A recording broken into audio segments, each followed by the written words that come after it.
And welcome back to the Midday Show. Happy Halloween to everybody. We're going to talk about some of our favorite costumes. The Twitter takeover, it's happening. We got some questions about that. And there's definitely questions happening in Happy Valley right now after the Penn State loss to Ohio State. And then we'll eventually get to some afterthoughts. Mark, how's your Halloween going?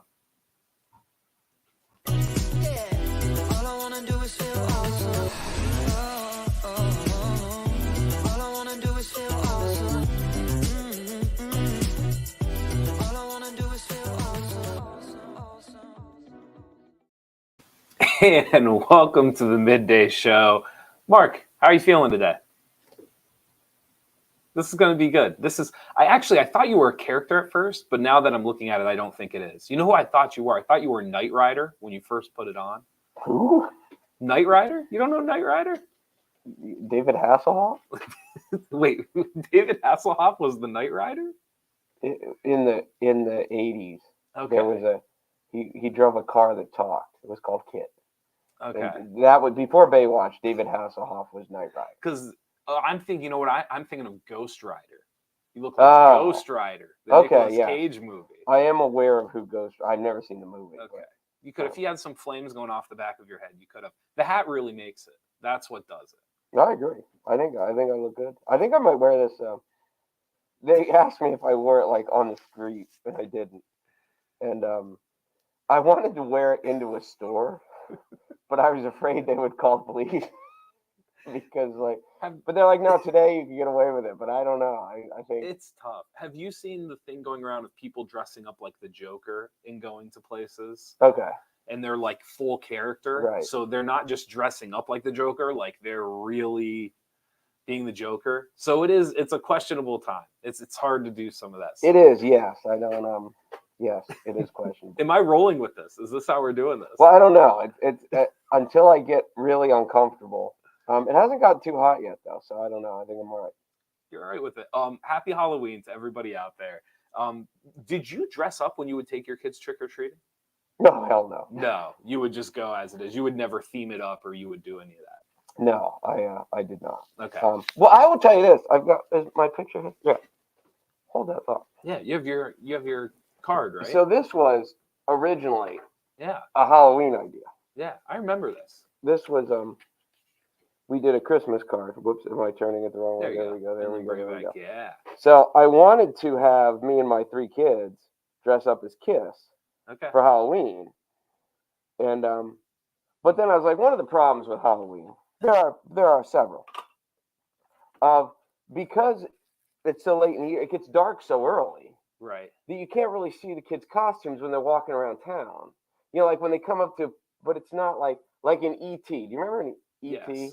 When it was kind of still light out? Hocus Pocus too. Like it's still kind of light out. You can still see the kids, but yes. So it would get lost. And then the other aspect is it's cold. Like I guess tomorrow might not be bad.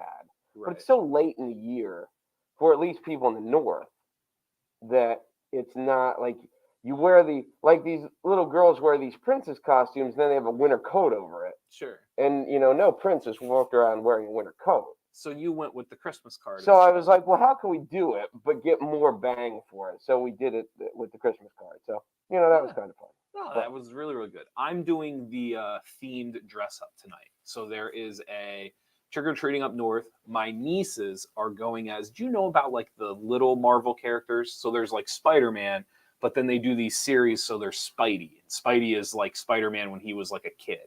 Mm-mm. So my niece is going to be Spidey. My other niece is going to be what's called Ghost Spidey. So the rest of us are dressing up as the villains so that they can basically kick our butt as they're trick-or-treating tonight. So I'm going to be the Green Goblin from Spidey series. My girlfriend is going to be Doc Ock. I think we have a Rhino character. We've got some good stuff, so I'm excited. I don't usually dress up. It's amazing what you'll do for your nieces once you have nieces. Yeah, and I would say this. It is there's a special time. The window of opportunity of specialness of Halloween for kids is only so long. Yeah. Because once they get too cool for it, and then you've got that age of too cool for it, then you become an adult and it becomes fun again. Yes. So yes, I would enjoy it while it's there. But yeah, I never dressed up with my kids. No, Never. Have you seen? I wrote this down because I wanted to ask you. Have you seen any good costumes this year? Like original, like yes. Have you seen any good ones? Because No. I have two here that I wanted to share with you. There is a video going around of a bunch of guys who dressed up in red jumpsuits, Okay. and they have four of them have the big inflatable blow up Goodyear tires, and Okay. then someone carries like a gas tank, and they were like stopping traffic, and then they would run out and they would pretend to pit crew, and then they would like roll the tires down to the next guy, and then they would clear, and the other guy would like wave them on, so like they were ready to go. So I loved the pit crew idea with the giant inflatable tires. I thought that was ingenious. The other one that might be my favorite so far this year, there was a group of friends. They dressed up as paparazzi. And then when they would see famous celebrities, people dressed up like famous celebrities, they would start taking real photos of them. And then two of the group were security guards. So as they would start to take pictures, like 10 seconds later, the other two would dive in to kind of like kick the paparazzi's butt, like get them off of the people dressed up as celebrity. So, and the best part about it is the cameras are real. So like they have actual footage of them running up and like doing this to people dressed up. And it's funny because everyone dives into it, right? Like they all start playing the persona, they start playing the celebrity. The one person was really, really good and just kept saying like, no pride, no pictures, respect my privacy, like really, really good stuff. Those were the two like best group themed costumes I've seen so far. One of the ones that I saw, when we've talked about Rick Riley before, he used to write for Sports Illustrated and other places. He went as one, and he said he had all this, he like made strings and stuff like that and hung stuff to his costume. And one was like, it was like Roundup and all these like yard pesticide weed things, and he went as weapons of grass destruction. And I thought that was pretty clever. No, that's really, really good.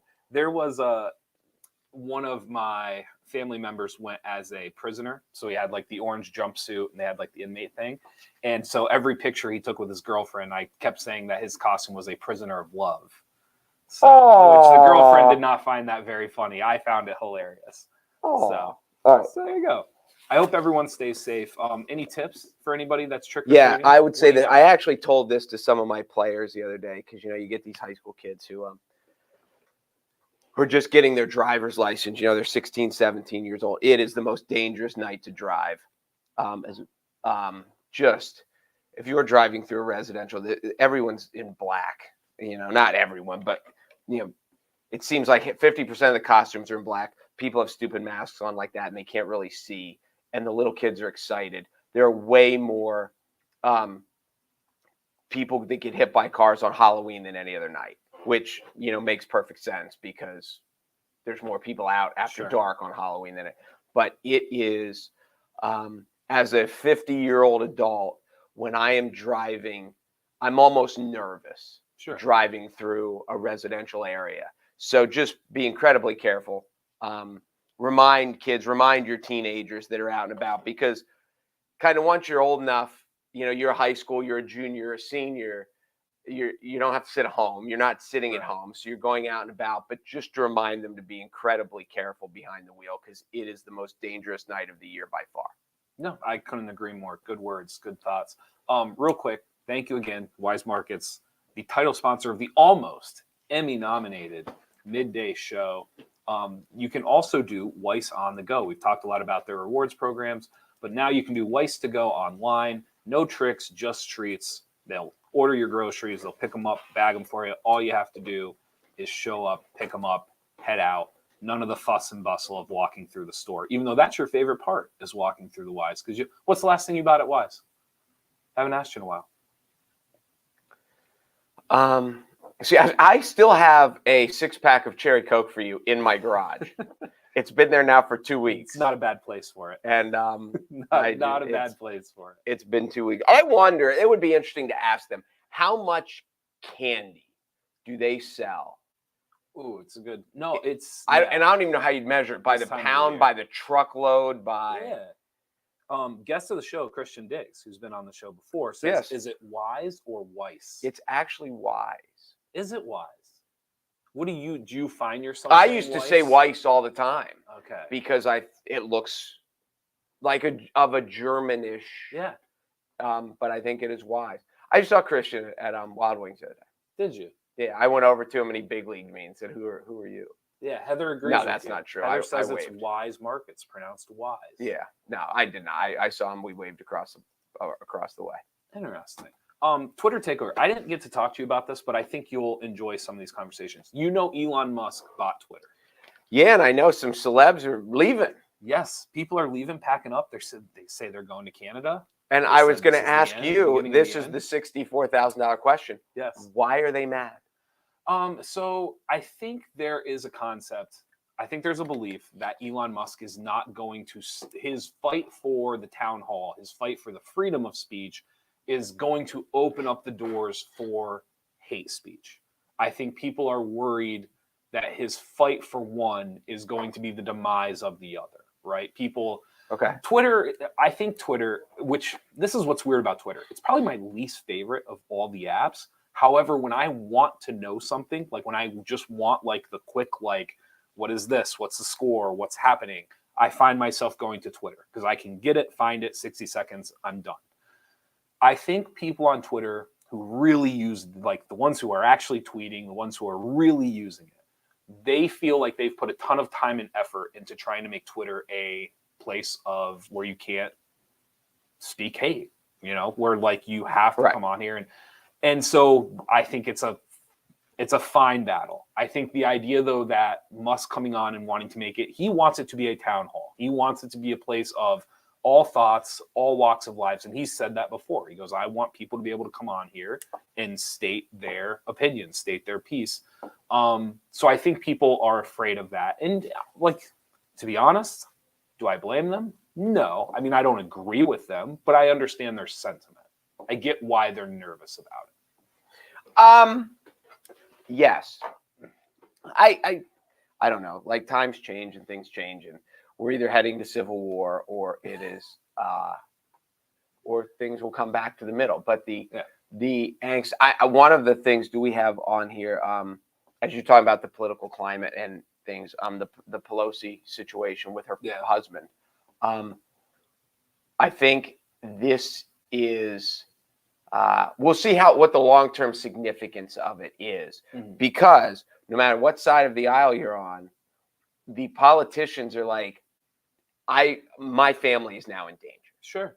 And if I continue to just, incite anger and violence, then my family could be next. Mm-hmm. And I don't think there's it's like in the movies when they're like, oh, shoot you. And it's like, yeah, whatever. And then he's like, and I'll kill your family. And then it hits home. Sure. So I think throughout Washington now, there's been a little bit of bucket of cold water to be like, whoa, sure, there are real life ramifications. And, is it worth my spouse or my kid ending up dead? Right. Because there are crazies on all sides of the aisle. Right. And if we just incite them, you can only poke the bear so long. Mm-hmm. And there has to be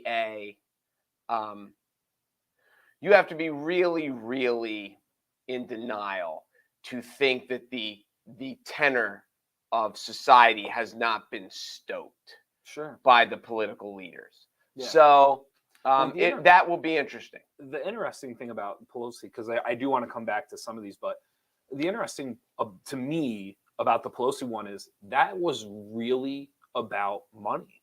Like if you dig into it, and like Mr. Pelosi makes all of their investments, he does all of their stock portfolios, everything. And if you go back through his history, he has consistently put money into companies that then a couple of weeks later, Pelosi and everyone else pushes through and through policy and legislation, and the stock goes up. And they have made oodles of money off of this. And so what I find fascinating is I think you talk about January 6th, and you talk about like the things that people can physically see, right? Like it's easy for people to see people walking up the steps of the Capitol, right? But I think what's happening because of the internet and because of social media and all this stuff, the common man is a little more in tune, a little smarter about some of this stuff than what used to be. And I think now people are saying like, no, like that's bullcrap. Like you shouldn't be allowed to legally invest when you are a politician. So it's their form of insider trading. Correct. It's different. It's different, but the same. Yes. And Pelosi has come out and has said so she is against stopping politicians from investing. And part of the reason is because if you've never read it before, and listen, I'm not trying to like just pick on Pelosi. There are a lot of politicians. However, she is really, really good at it. Like disturbingly good at investing and knowing what they should invest in. And to be honest, she should be. Right. She's no doubt about it. She should be good at it, and they are. And so I think people are kind of fed up with it. Like and listen, I'm not saying that makes what happens. It's not that I think Pelosi should get punched in the face, right? Like I don't think he should be assaulted, but I think to your point is like people are kind of over it. Like there's the bucket of cold water was correct. You worded that very, very well. So there we go. Yeah. Here's the other part. Did you see the Twitter trolls that stepped outside of the building after Elon Musk bought this? You're going to love this if you haven't heard about this. So after it was officially done, right? Company was bought. Reporters, media started showing up in front of the Twitter headquarters because they wanted to see. Which is where?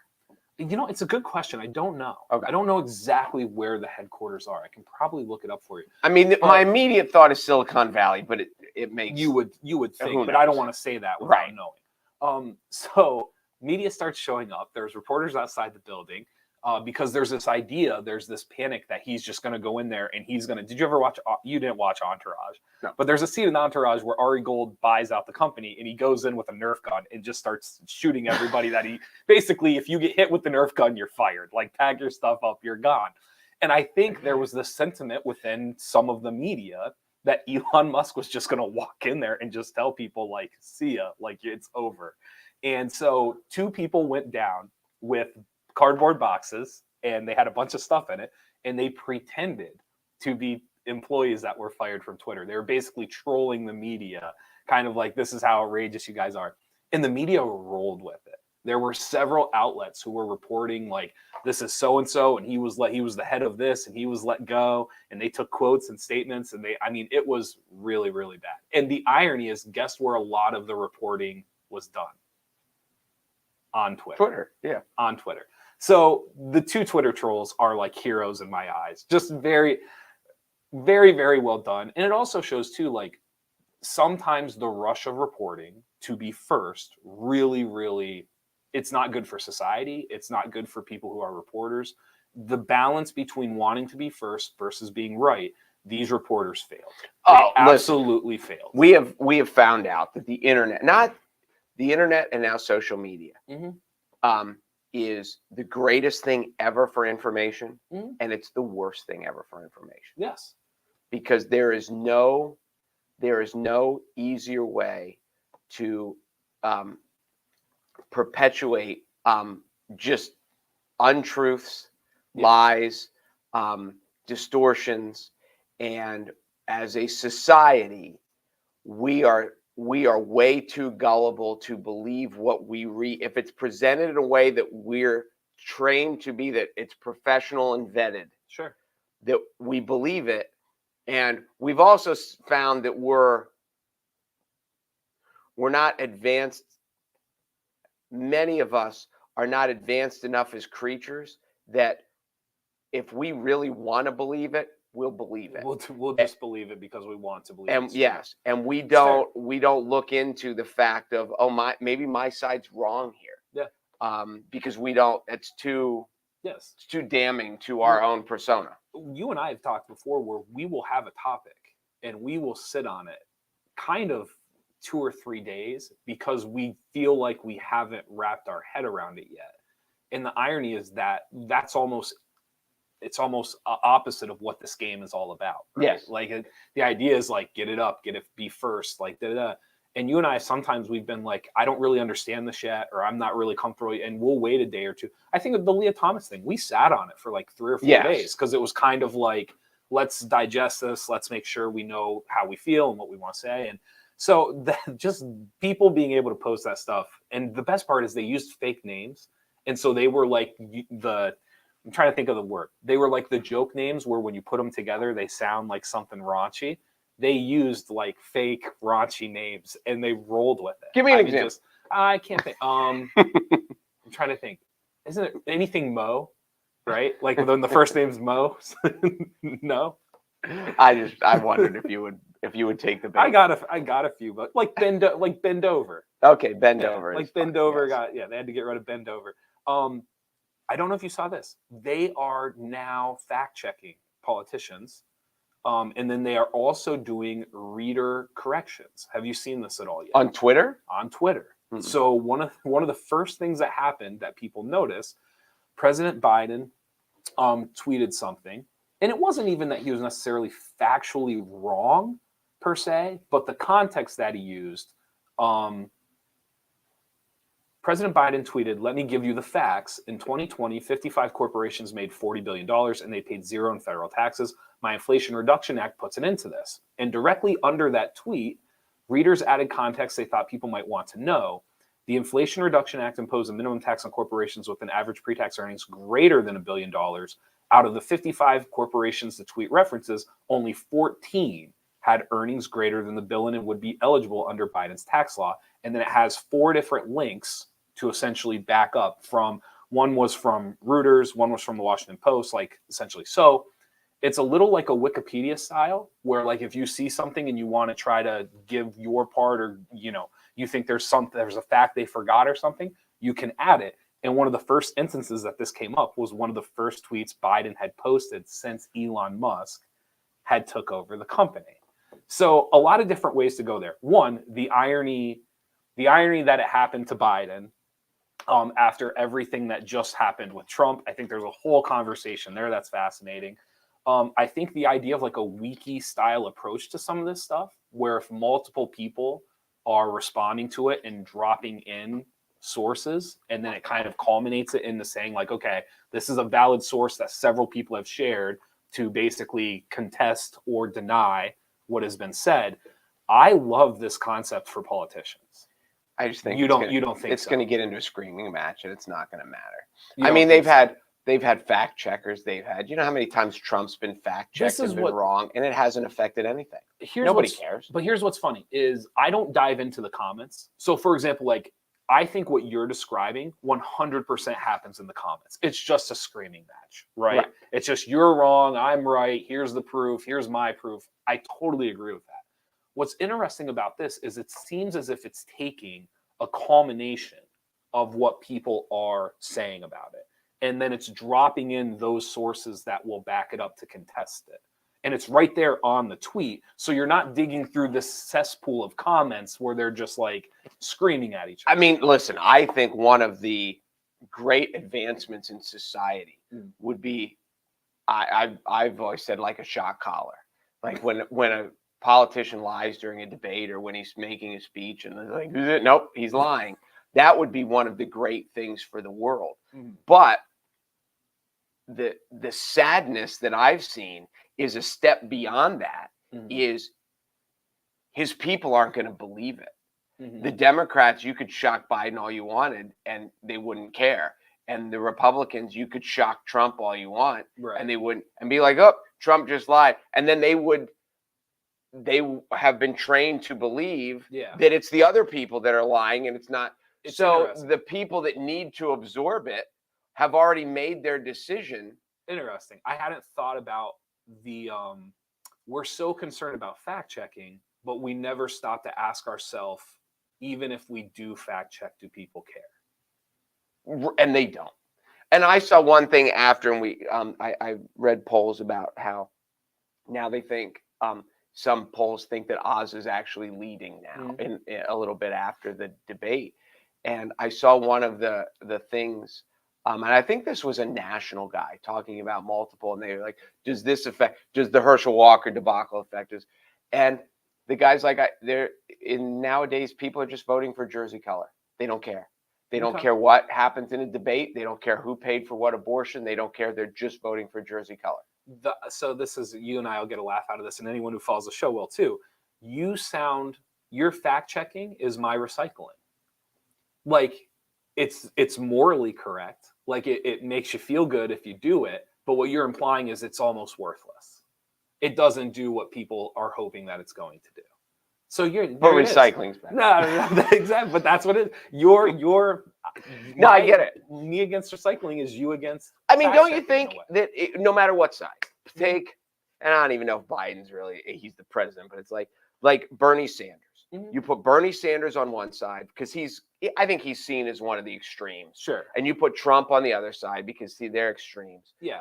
Before they even speak, Mhm. the people believe what they're going to say. I totally agree with you that people are all, you have to convince them not to believe, right? Like I totally Right. agree with that sentiment. I do think this is like a good first step because when I first saw this, my initial thought was this is not an annoying comment.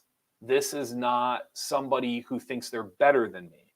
These are clearly sources that have been brought together by the entire group in the comments, right? And the funny thing is, like, for a Joe Biden Twitter account, I mean, there's way more left than right.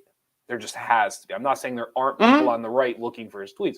So to me, like, the fact that they're able to kind of pull this and people are allowed to kind of say, like, hey, just so you know, I'm not disagreeing with the president. However, the 55 corporations that he mentions, really only 14 of them would qualify. I find that like a good first step in the right direction. I agree with you. I guess. But your sentiment does not, you made me think about it differently. You made me think about something with fact checking that I have thought very little about, which is we can spend all the time and resources and effort trying to figure out how to fact check people, but if people don't give a shit, doesn't matter. And Well, I've never put it into that context. And here's a stupid little aside, regardless of what side of the aisle you're on. When I hear Biden speak, I think Biden screws up by using more big numbers to try to be, when you come out and if I said 2 billion or I said 62 billion, it's just a huge number. Sure. And and I don't know if this, because I know he's speech impediment, and I don't know if because rattling off large numbers is challenging, no matter who it is, even if you're a mathematician. Right. But he ends up stumbling and stammering and getting stats wrong. Like this one is wrong. Right. He said 55 and it was 14. Right. Maybe he was given misinformation or maybe whatever the case may be. But I think billion and trillion and this and that. And you just get, like how many blades of grass are in my yard? Are there billions? Are there trillions? Are there whatever? All I know is there's a lot. I get what you're saying. And it doesn't really matter if it's billions or trillions. It's more than I can count. Well, so a lot of times when you and I are telling each other stats or things like that, I think one of the things that Biden really struggles with is giving context before he gives you the statistic. So it's like he never comes out and says, like, the population of the U.S. is just short of X. Out of all those people, this is how many were able to get jobs, right? Like he never, he just comes out and says, 100,000 people were able, and I'm like, but I don't know, like contextually, I don't know. What does that really mean? And listen, there's very few presidents who have been good at that. It's probably the hardest part as a president to do because you're trying to look upright, you're trying to look strong, you're trying to, you're into the thing. It's very difficult to be a president and almost give anecdotes or context along with the point or the speech that you're trying to make. It's just not very presidential, right? Like it's not how the speech is typically written. But I agree with you in the sense, like, I think a president would benefit very much from having an anecdotal or a contextual style when giving these type of statistics or updates or speeches, without a doubt. Totally agree with you. And that is what I think was the magic formula of Trump was. Well, he just skipped it. Well, he just said a lot. Like it was just, it's a lot. But his speeches are very simple. Yes. He is not an elegant speaker. I had an English teacher that I don't even know. I'm guessing is a Democrat after this. But she says she tells her high school class, do not write like our president. She calls him the man of 10 adjectives. She's like, he only has 10. Of the billions of adjectives in the dictionary, he uses 10, and he uses them over and over and over. Sure. Don't ever write very, very. like that's what Right. third graders But do. it depends what you're trying to do, right? On the flip side of it, what made him brilliant is not only did he talk to the North, because most politicians speak very colloquially and collegially and all this stuff, and they speak above the normal people because most people Sure. don't speak the way these people speak. Mhm. But so Trump got the normal people and he got the super rich people because he's associated with business. You think of Trump and you think of business. You don't think of Trump in politics, at least up until now. Sure. So he got both ends of the spectrum, and he could get all the rich people to pay for the stuff to attract the bottom people. And it was a brilliant, it was just like a perfect storm that you couldn't conjure in and that's why I think there'll never be another one, because everyone that comes after him, I think, is going to be seen as a imitation. He's like what Paterno was at Penn State, and with all the baggage that He's got one of lumped a with kind. Paterno because of Sandusky, everyone coming after him will never be him. Yes, he is one of a kind, without a doubt. Not to segue, but just to end this conversation. Trump back on Twitter. People have said that he is back on Twitter. He is not back on Twitter yet. There's also a rumor that he had congratulated Elon Musk on buying Twitter. There is no public announcement that he congratulated Elon Musk. Trump, should he be allowed back on Twitter or not? I find this conversation very, very interesting because it's hard to have the conversation without letting your politics play into it. Well, it is. I don't even think it's political. It's just the MO of, do you want to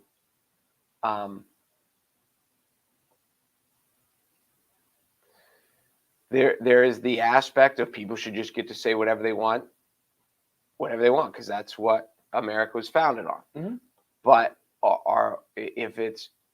if you really, as a company, that think it's destructive to America, Sure. I mean, the reason that the free speech was there is to be prudent for America. Mm-hmm. And if they thought it was being destructive to America. So it just depends what if you're just like, hey, we're going to have free speech, and if we burn ourselves down, then we deserve it. Sure. Okay. Or if you're like, we have a kind of responsibility, because again, as we've always said this, with newspapers have been around for 200 years or 300 years, whatever they are, and they've always had letters to the editor, but they didn't print them all. Right. And there are lots of avenues of, you had call-in, talk shows, but they didn't take every caller. Right. They screened them. So this would be my question. I think taking him off of Twitter, and what they have argued in the past is that they were trying to stop an incitement, right? Like they were trying to stop him from continuing to encourage people. Basically, they were trying to stop what they considered a rape, right? Like that, right. And taking him off of that platform was a way to do that. My question would be to anybody who thinks he shouldn't be on Twitter anymore isn't that initial incitement over? Like, haven't we cleaned that up, and now there's a process, and it's in the legals, like it's in legality, it's in those hands. At that point, like, aren't we done now? Like, can he not come back onto a social media platform? I mean, I don't. It'll be interesting to see how society reacts. But do you get where I'm going with that? Like, the reason you took him off, you could argue that day is over. It has passed. It is now into court. Like, the reason for taking him off has ended. No? Well, yes. And I mean, yes. But when we see the real aspects of our society right now, where there are, we have voter intimidation, mm-hmm. which it seems to be for the first time ever. I don't think this is a thing where guys showing up in hoods and taking pictures of license plates of which way they vote. Before we just didn't let them. Okay, Americans and that's didn't fair. let people vote. But that's yes, fair. Continue. Poll workers that are quitting, but en masse because they're afraid of their safety. Mm-hmm. And is there a fear that we are going to incite more violence against these people? Mm-hmm. And that certainly does not help our democracy. Mm-hmm. So like, I what? just don't know if I would attach that all the way back to letting him back on Twitter, if that makes sense. Like in the list of things, in the list of ways to prohibit that from happening or stopping that from happening, I mean, is that in the top 50? Is it in the top 100? Like where does that fall? And to me, it's not high enough to stop somebody from being on a free social media app. I mean, in general, I agree with you. Uh-huh. So let me ask you this: what happens if Trump says, I mean, if he tries to incite something depending again, on what he says, mm-hmm. there is still a large mass that will follow whatever he says. Mm-hmm. So what's your question? Sorry. I don't really know. I'm trying to think of, if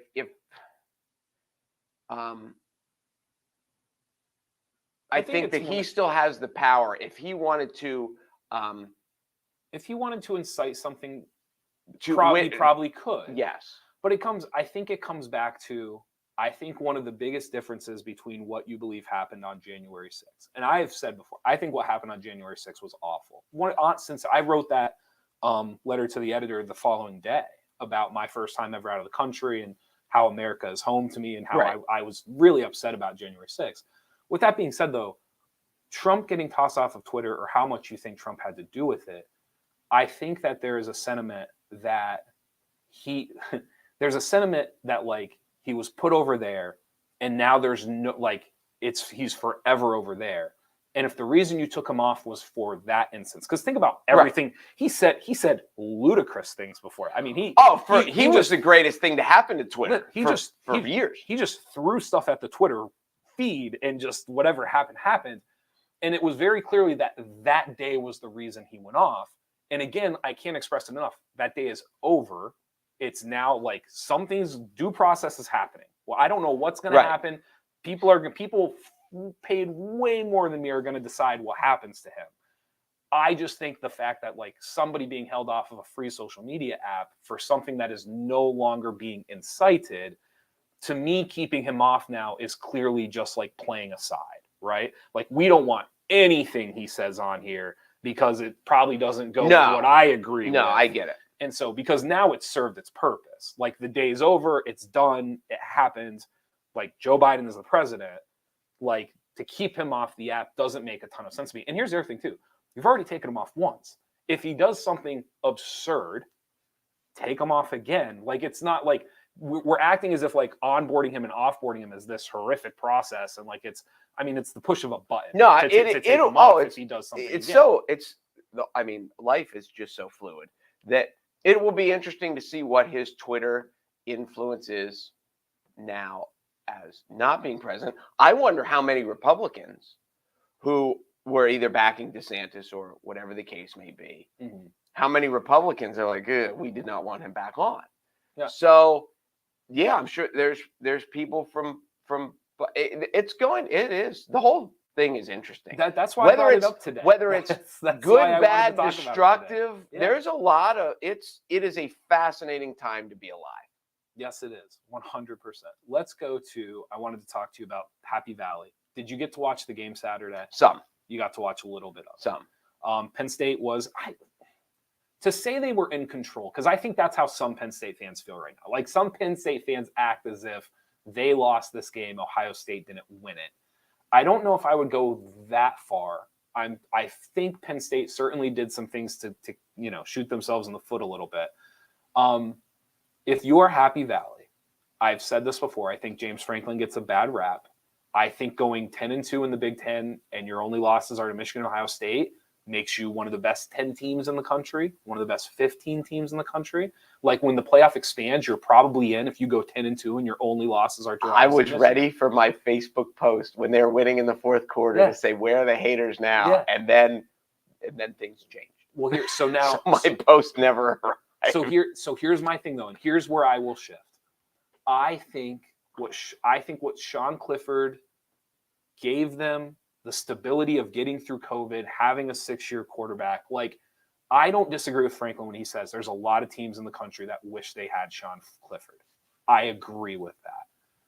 I think there's a ton of benefit from moving on now.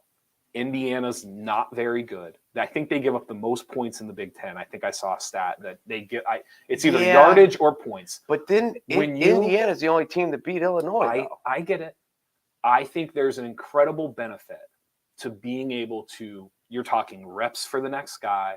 You're talking just the amount of time and reps that you would be able to give Drew right now and make the shift. You're probably still going 10-2. You can't win the Big Ten right now. You're going to end up in a bowl game. There's a lot of benefit to calling Sean into the office today and saying, like, hey, bud, like, we tried. There is benefit. The downside of it is if you ever, with everyone who's ever recruiting against you, and whether it's especially at quarterback, which is such a marquee position, if you're recruiting against Penn State for a top-level quarterback and they say, hey, listen, he was their guy and they cut him loose. And they were a top 14. I don't know what Penn State's ranked now. I don't know, but he had him in the top 10 because Penn State they were number 10 when they lost to Michigan. And at whatever, they were on their way to going 10-2 and they cut him loose. So do you really want to go there that on the way to your draft day, in the middle of the season, they might say, yeah, thanks for everything you've done for us, but we're going to go in a different direction now. Screw you. We're worried about us. It's a fair point. I would imagine if I was recruiting against Penn State, I would use that every time.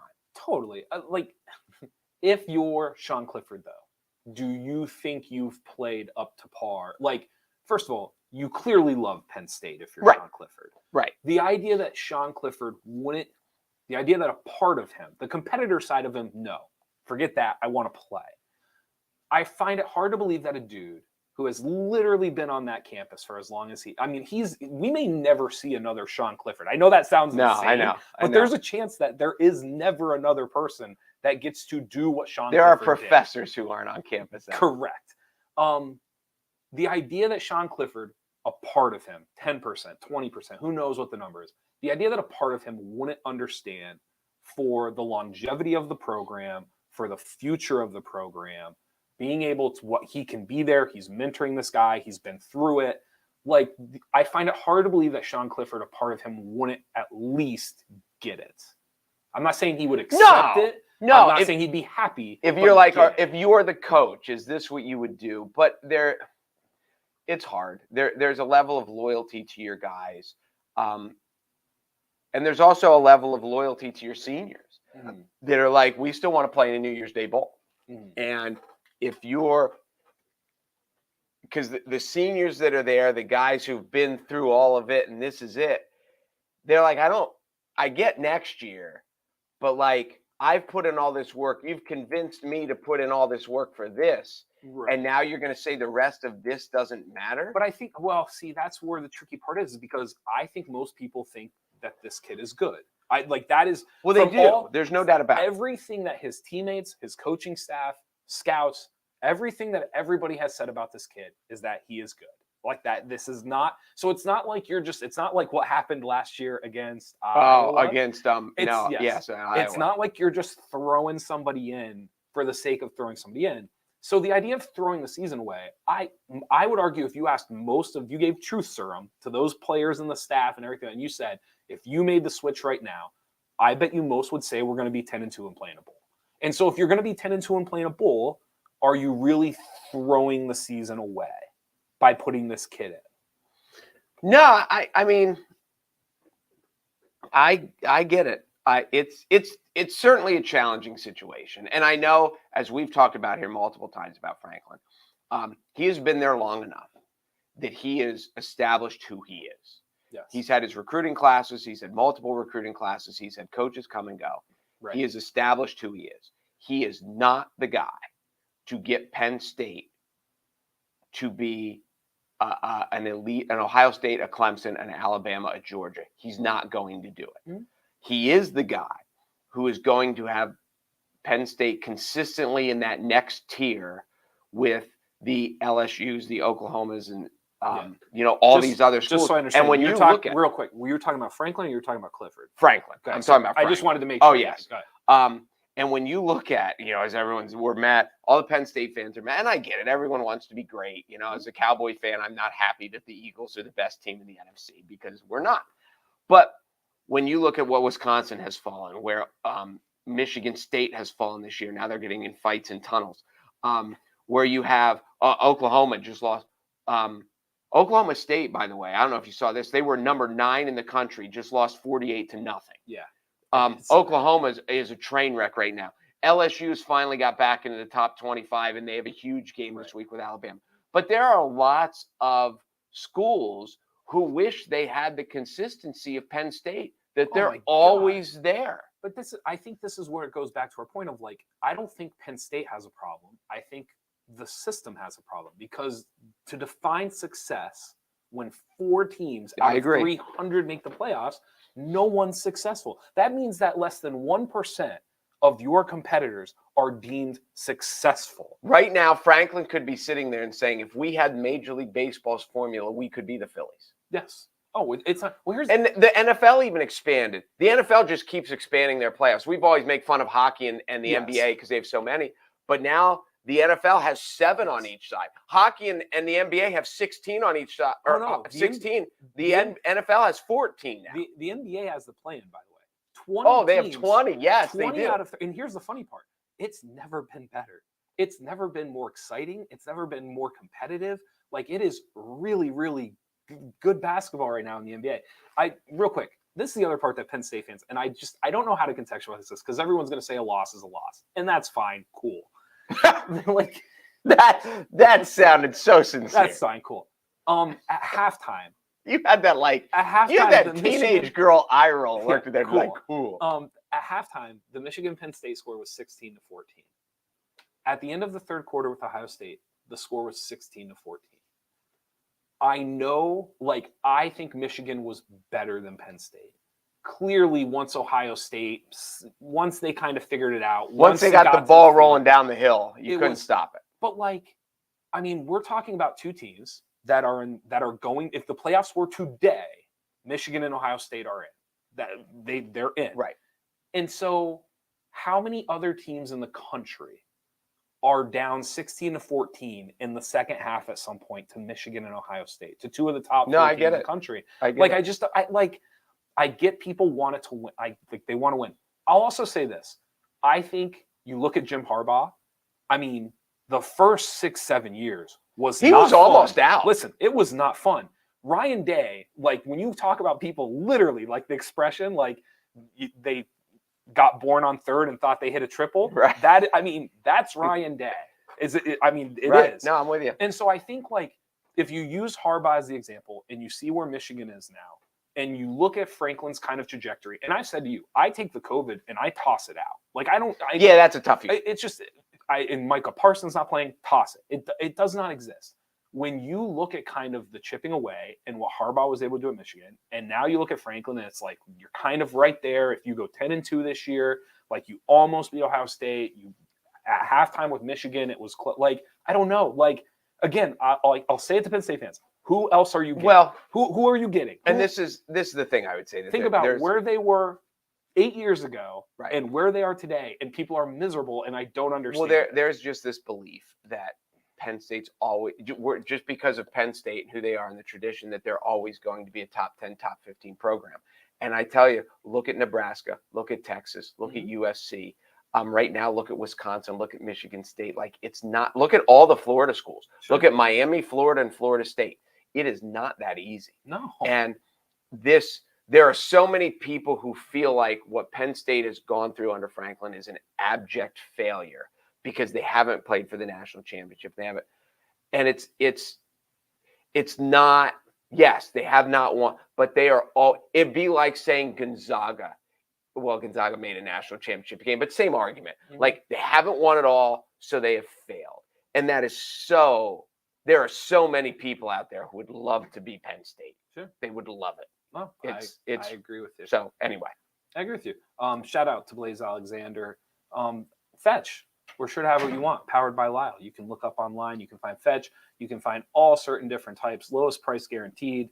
Also, Buick, Chevrolet, Ford, GMC, Mazda, Nissan, Hyundai, Jeep, Fiat, Subaru, Dodge. I'm forgetting some, Chrysler. You can find them all at the family dealerships of Blaze Alexander. And a huge sponsor of Penn State Athletics. That's true. That is correct. I didn't make that tie until you just did. Do you have a minute of uninterruptedness? It's okay if you don't. I just, Philadelphia for the next 3 days, like when they're down 5-0 in the first inning, and Verlander's been really bad in the World Series. It's crazy, but it is. I in talking to Phillies fans, I'm not even sure they really believe it's true yet. Okay. Because the system's so new, because they were terrible in May, then they fired their manager, and this would be baseball's greatest Cinderella story of all time, like the Miracle Mets and all that stuff, because of they are. I know the Yankees are seen as a villain, and the Dodgers and all these big money teams. Like, nobody's rooting for Houston outside of Houston. There are people in the state of Texas that aren't rooting for Houston, and this is the lovable. It's just a crazy. And the next 3 nights, even if you don't like baseball, or even if you're not a Phillies fan, it is hard to not hop on this bandwagon and just enjoy Monday, Tuesday. Tuesdays and Wednesdays are not supposed to be sports nights like these are going to be. Yeah. And it is, who's even the money? Cincinnati and Cleveland. Okay, so Ohio's going to watch that. Right. It's going to be a fun next couple nights. I made this argument to a friend who's a big Phillies fan. How much, I'm trying to think how I want to word this. How much fun is it to be a real Houston Astros fan? Because there is something about being like in the bunker and everyone is against you, and yet you're still good. I can't stand them, but I will say this: if you're a real Houston, like a real fan, I mean, this has to be so great. Because it's one thing to win and people are like, hey, congrats. It's another thing when everyone just hates the fact you won. Like, they just can't stand it. And that's, if you're a Houston Astros fan, like, that's what you're looking at right now. And you'd be like Ohio State and Michigan, and you know that because for a long time they're Michigan. Ohio State's just been better. And that they know, the Astros know that everything the Yankees are doing is to beat the Astros, because the Astros have been the top dog. And whether they sign whether Giancarlo or whether they sign, Garrett Cole, or, all these moves that they make are to get past the Astros to get to the World Series. Yes. And they couldn't do it again. Correct. And there has to be even if they lose, to be like, you all couldn't be, hey, the Phillies got hot. That would be the explanation. Sure. The Phillies got hot at the right time and nobody could cool them off. And it happens in sports all the time. But there has to be of the Astros of just, hey, try again next year. Yes. Keep trying. Yeah. We'll be here. You keep trying. I can't stand them, but being an Astros fan would be phenomenal, right? It would be a little, what else would be phenomenal? Being a Phillies fan. Being a Phillies fan. Yeah, but this is such it would be a little bit of fun. I cannot think, before we go, I was trying to come up with the word, because it's not dumb luck. It's not dumb luck. Like, they're putting the ball in play. They're scoring runs. They're doing stuff with 2 outs every game, it feels like. So this isn't dumb luck. There's something.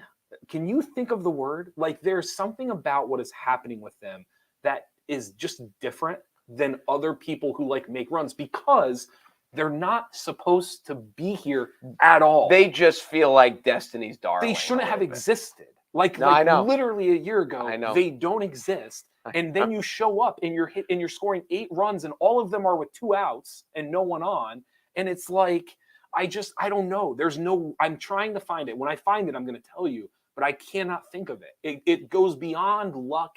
It goes beyond destiny. It's like this weird thing where you're somewhere you are not supposed to be. And on top of it, everything seems to be going bizarrely well.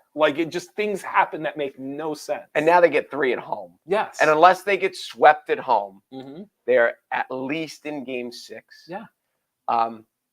So here, this is how, and I know people are like, oh, it's 1-1. If they win tonight, they're up 2-1. So we show up here tomorrow, and they know that then if they win Tuesday night, they have a chance to close it out at home. Yes. So it's just like 1 day, 12 hours from now, that we're going to be sitting there and thinking the Phillies are one game away from having the chance to close it out at home. Right. And it seems so. There's no way they can win 3 in a row. Teams win 3 in a row in the playoffs all the time. Sure. And someone tonight watched... is, if they win tonight, all of a sudden it becomes so real. Oh yeah, it's like I know it's real, but I don't even know if they really think it's real. One of the things that I know, someone way smarter than me brought this up. I think one of the things that the Phillies have shown is how pivotal it is to win the first game of the series. Like in basketball, if you lose, like the top seeds lose the first game in basketball all the time. Right. Like you almost expect the top seed to lose in basketball, and then they go and win the series 4-1, 3-1, whatever it may be. Because of baseball, and the only thing that I can come up with as a naive baseball watcher is just that first person pitching. And so if you can knock off the first person pitching and you can give them an L, it now just everybody in the back of the rotation behind, I don't know if they feel it. I don't know if there's just like an umph to like, okay, like now I got it, like, oh boy, like he didn't do it. So now but the Phillies winning the first game throughout these playoffs has been astronomical for them. It's just changed their whole view on it. The stupid aspect about confidence is for people who've ever played baseball, you have this feel. It's the ability, like, we can get big hits. Not only can we get big hits, we will get big hits, because it's like football teams on third down. Sure. There are sometimes offenses like, oh my God, it's third down. We never pick up third down. You can tell defenses, we're not giving up a third down conversion. I don't care if it's 3rd and a foot. Right. And then there's some that you're like, it's 3rd and 12 and we're going to give it up again. And you can just feel it. Sure. And the Phillies, you just feel like, you can tell everybody going to the plate feels like, I'm going to get a big hit. Because everybody gets big hits. I can't tell you how many times there's 2 outs on the board and someone for the Phillies walks up and I'm like, they're going to score. Like he's going to get on base. And I'm like, this is and insane. It is just, they talk about it's contagious. You know, when confidence is contagious. If good shooting nights are contagious, bad shooting nights are contagious. That's why you have teams that go 2 for 21 because you get used to seeing everybody else is missing. And it's been fun. It really has been fun baseball. And they're just, it is a lovable bunch. It is, even Bryce Harper, who's making, $300 million. He looks like he's ready for a bar fight. I don't find him that lovable. It's, well, you're a Braves fan, so I get it. But it is, yes, it's going to be a fun couple of days. And even if you're not a Phillies fan, like, you won't enjoy it as much as those people will. But it's going to be fun. It will be. Thank you guys for watching the Midday Show. Be sure to go to NorthcentralPa.com for all of your local news. And thank you to Weis for nominating the almost Emmy-nominated, for sponsoring the almost Emmy-nominated. I thought you were taking a new angle at that, because I was like, so now we're giving him credit for the nomination of the almost nomination. For nominating us. Someone had to nominate us. Did Someone, you do it? absolutely. I should have. Yes. Thank you guys for watching. I'm Jeff Everett. He's Mark Messina. We'll see you guys tomorrow. See ya.